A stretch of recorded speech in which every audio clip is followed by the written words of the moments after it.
MK jewellery বৰ্তমান সমগ্ৰ অসমৰ এটি চিনাকি নাম MK জুৱেলাৰী 24 বছৰে নিষ্ঠা সততাৰে ৰাইজৰ সেৱাত গুণগত উন্নত মানদণ্ডৰ হলমাৰ্কযুক্ত সোণ ৰূপ হীৰা আদি গহনা গাঁথৰিৰ বৰ্তমান এটি অত্যাধুনিক সম্ভ্ৰান্ত চালে চকুৰোৱা শ্বৰুমলৈ পৰিণত হৈছে ৰাইজৰ আপোন জুৱেলাৰী MK জুৱেলাৰী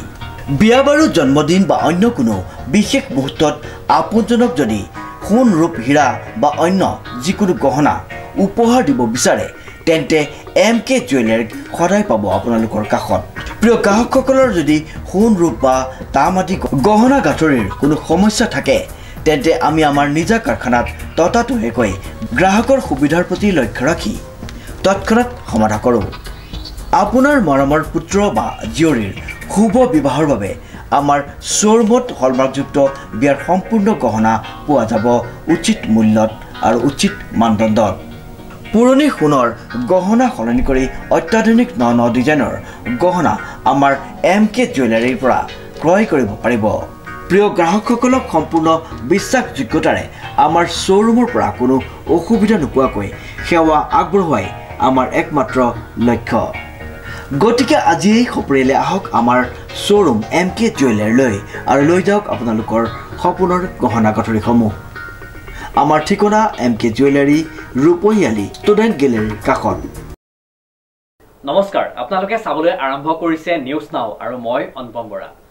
মৰিয়নিত বালি মাফিয়াৰ সন্তাস যুৱকক হত্যাৰ ভাবুকিৰ গুৰুত্বৰ অভিযোগ নিউজ নাওৰ এক বিশেষ প্ৰতিবেদন মৰিয়নিত এতিয়া বালি মাফিয়াৰ সন্ত্ৰাস চলিছে জাজি নদীৰ অবৈধ বালি খনন আৰু সৰবৰাহৰ বিৰুদ্ধে মাত মতা এজন যুৱকক ৰাজপথতে হত্যাৰ ভাবুকি প্ৰদান কৰাৰ এক গুৰুতৰ অভিযোগ উঠিছে উল্লেখযোগ্য যে মৰিয়নি বনাঞ্চলিক বিষয়া কাৰ্যালয়ৰ অন্তৰ্গত জাজি নদীৰ ভূঞাহাট দলৌগাঁও আৰু হাতীমূৰীয়া গাঁৱত বন বিভাগৰ চকুৰ সন্মুখতে 13টা অবৈধ বালিঘাট চলি আছে ষ্টাফ গাড়ী 10 12খন 15খন 20খন সোমাই থাকে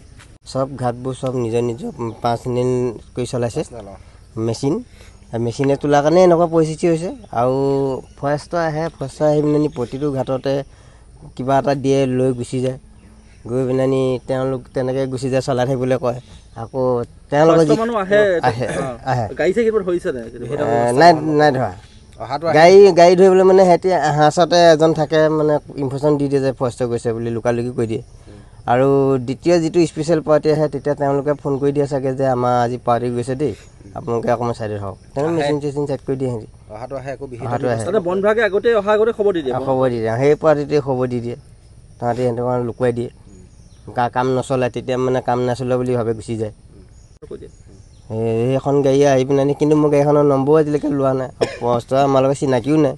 এইবোৰ তেওঁলোকৰ লগত চিনাকি সদায় আহে আমি দেখোঁ আমি পুলিচ ভাবিলোঁ আহে মাজে মানে সপ্তাহত মাহেকত মানে 2-3 বাৰ নাই দেখা হৈ আছে এতিয়া ঘাট 4-5টা এতিয়া চবেই নিজৰ নিজৰ মাটিত নিজৰ ঘাট আৰু এই সমস্যাটোৰ কাৰণে এতিয়া তোমালোকৰ আমি গাঁওখনে বুজিছোঁ এতিয়া স্কুল যাবলৈ দিগদাৰ হৈছে আমগুৰিলৈ যাবলৈ দিগদাৰ হৈছে আমাৰ তাতে এই মেচিন আপোনাৰ দলঙৰ পৰা আপোনাৰ এইখিলৈকে আমাৰ 12টামান ঘাট আছে 12টা মেচিন আছে 12টা মেচিন আছে ইয়াত এইটো যদি পানীত যদি মেচিন লৈ আহি যদি মেচিনৰ যদি আমি যদি চেক কৰে এতিয়া খান থাকে আনহাতে নদীখনন চলি থকা অবৈধ বালি খনন আৰু সৰবৰাহৰ ফলত ব্যাপক গৰাখহনীয়াৰ সৃষ্টি হৈ ভূঞাহাট হাতীমূৰীয়া ধুদৰালি সংযোগী পথটোলৈ তীব্ৰ ভাবুকিৰ সৃষ্টি কৰিছে বুলি গুৰুতৰ অভিযোগ আনিছে উক্ত অঞ্চলবাসী ৰাইজে অহা যোৱা এতিয়া কাইলৈ বেমাৰ এটা হ'লেও আহিবলৈ আমাৰ অসুবিধা আৰু গধূলি বেলি গ'লে আমাৰ হয়তো নৈতো পৰিবলৈ আছে কেতিয়াবা